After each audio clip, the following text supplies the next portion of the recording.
Welcome back to the show, everybody. Check this headline out. Amazon testing digital euro transactions. Is Ripple involved? Well, we got some information for you to take a look at. Somebody roll that beautiful intro.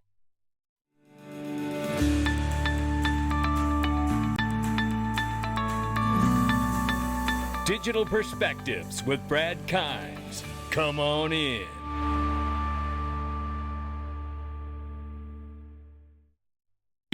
Welcome back to the show, everybody. You can follow us on TikTok, YouTube, Twitter, and Facebook for exclusive content. It's $1 billion market cap for crypto. Good morning, everybody. Coin Paprika, download that app. Bitcoin 19,800 plus, Ethereum 1,400 plus now. We see XRP at 35 cents this morning. We're up 6.9% on the 24-hour. What in the world's going on there? I have no idea. But if you wanted to get some, you could do it on Uphold with zero trading fees, zero withdrawal fees, zero deposit fees. I'm telling you, man, Uphold, get it done. There it is right there. Let's go ahead and get started this morning. Link underneath that video. Eleanor Tarrant told us SEC is staffing up in anticipation of heavy amount of congressional oversight if GOP takes the House in the midterms coming up in November. Specifically looking for general attorneys to join its oversight and investigations group, which assists on executing internal investigations. I say to Eleanor, they're going to need it, Eleanor. I hate to say it, but there is a lot of foxes in that hen house. I can tell you that much. No doubt about it. We'll keep you up to date to what goes on there. Crypto Vinco here says that XRP seems to be decoupling from the rest of the crypto markets. A mega whale purchased over 500 million XRP yesterday while other coins tanked. Here it is right here. Do they know something we don't? I don't know. And I don't say this to be combative to his report and his tweet here, but I do want to remind people of the lending program. Remember, this could have been a huge loan that took place. We're not really sure at this point, but nevertheless, it's a pretty damn compelling piece of information to hold on to. Now, this is too, because this is a reminder, we covered it, but I'm saying this again because I want people to understand what the largest players on Wall Street are doing. They are really lining and getting their ducks in a row to make a lot of money in this digital asset space. They are really starting by saying we've come together with Citi Securities here, Citadel, Fidelity, and Charles Schwab to come together to launch a digital asset exchange. That's what's happening, ladies and gentlemen. How about that one? That's a damn big deal right there. And I'll tell you, as an investor who uses majority of fundamental news to formulate my understanding of where the ultimate macro of the market's going, I see it being built out and prepared for something extremely massive.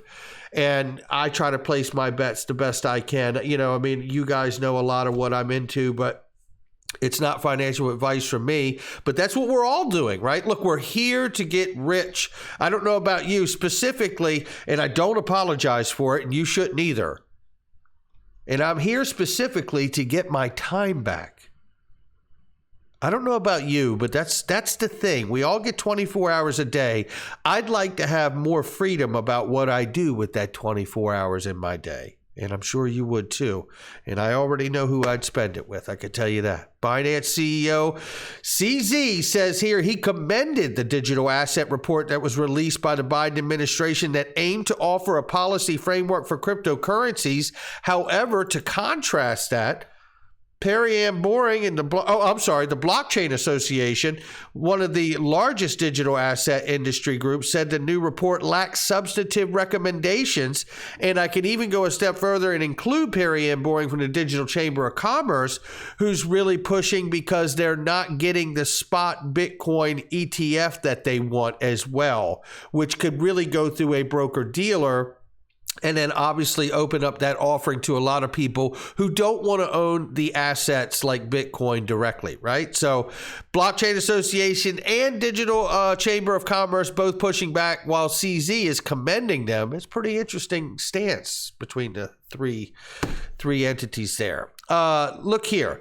This is big news to me this morning, ladies and gentlemen, and we've got something for you to take a look at, and you're going to want every single bit of it. Give Michael Branch a follow and XRP Crypto Wolf if you haven't done it. The European Central Bank has selected 5 firms to assist in testing its upcoming digital euro. 5 companies are involved in the test: Amazon, Siexa Bank, Worldline, European Payments Initiative, and Nexi. Well, let's get into this because, boy, have we got things for you to look at here. It says European Central Bank has partnered with 5 companies, including Amazon, to test its digital euro. Amazon is one of 5 companies testing a digital euro, according to an announcement from the ECB on September 15th. 5 companies will cooperate to develop prototype user interfaces related to its planned upcoming digital euro. The exercise will simulate transactions to test whether the digital euro effectively integrates with those interfaces. The most notable participant is Amazon, which will create an interface to handle e-commerce payments. It is unclear whether the company will produce a variation on its official storefront or create an entirely new interface. Today's news does not indicate that Amazon plans to accept a digital euro should the ECB ever launch one. Other companies involved in the project include Spanish Bank, Siexa Bank, and European Payment Processors Worldline. Those companies will create interfaces for online, offline, peer-to-peer payments, respectively. Finally, European Payment Initiative, EPI, and the paytech firm Nexi will provide interfaces to point-of-sale transactions. EPI's solutions will focus on payer-initiated transactions, while Nexi's will focus on payee-initiated transactions. Those 5 companies were selected from a pool of 54 companies that responded to an early call for expressions of interest. We'll keep you up to date on what goes on there. But this is what I want to take you through here. There are no plans to reuse the prototypes in the subsequent phases of the digital euro project, the European Central Bank said in today's announcement. So everything's happening in phases, right? So again, it says the report suggests legal framework for the EU's digital euro, will also be delivered in 2023. Some estimates suggest that digital euro could be launched in 2025. It does look like 2025 is a big target for all of this CBDC stuff, so we'll keep you up to date. But here's interesting news. We know Amazon has represented RippleNet and what it does for quite some time now. But if we take a look at the things here, shout out to cowboy.crypto here, RippleNet use cases for being exhibited, right, on Amazon Web Services. Banks, payments providers, exchanges, corporates can address many commercial use cases: e-invoicing, international supply chain payments, global currency account, real-time cash pooling, international bill pay, and real-time remittances, and international P2P payments. Now let's take a look at this little healthy reminder right here. This was from a while back at a conference with Ashish Birla, and he happens to slip out about Amazon in the example he's giving. Take a listen here. We talked to a lot of our customers around the world, and I was surprised that even large customers, it takes them 3 to 5 days to get the payment where it needs to be. And this was the case of Amazon paying merchants cross-border and taking weeks for that payment to arrive. 5% of payments fail using the traditional wire system. We talked to... I mean, that's a pretty incredible moment right there, but it gets better, ladies and gentlemen. Oh, it gets much better. First, I want to remind people that Ripple is a member of the Digital Euro Association. They have been a member of that think tank, so keep that in mind. Then I want to remind you that Circle has launched the Euro coin, just like they have the USDC, right? Now they have the Euro coin. So this is pretty interesting. Now we're talking about a digital euro, right? A CBDC. This is the stable coin Euro C. So I want to be clear there. But just making these connections, and then I want to bring you to this because this really brings it home for me. This is James Wallace, the head of Central Bank Digital Currency Engagement, and listen to what he says about how they've been working on the Amazon Web Services cloud for years with the private ledger putting nodes on that. And listen to what he says here. It's quite compelling. Absolutely. So as we thought about how we would get started on this, building out this solution and platform, cloud was front and center. We've been deploying nodes on AWS for years internally within Ripple. Wow.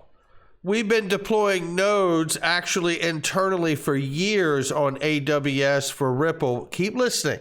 So when we decided to create the CBDC ledger, we've deployed it through a sandbox on AWS as we sort of roll out projects with central banks.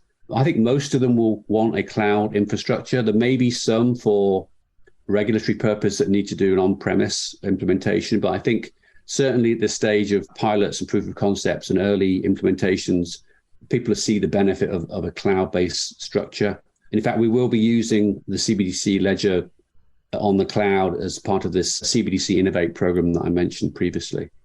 Now, when I hear that, I tell you, I don't know how anybody hears that and doesn't think to themselves, wow, gee, we don't know for a fact, but I have to wonder, are these two things mutually exclusive? Is Amazon testing digital euro prototypes mutually exclusive from what James Wallace just said from Ripple, head of central bank engagement for the private ledger? I don't know the answer, but I tell you what, I find it awful compelling that they're talking about things that are very, very close together to one another. Look, I'm going to leave it right there, but that is pretty damn exciting stuff for me. And I'm excited to get more and more information. And don't forget, on Monday, we should be getting summary judgment information. I want all of us to try to get our eyeballs on this together collectively. I know that, this audience is some of the smartest people I've ever come across. And I'm so grateful that all of you take the time to tune in.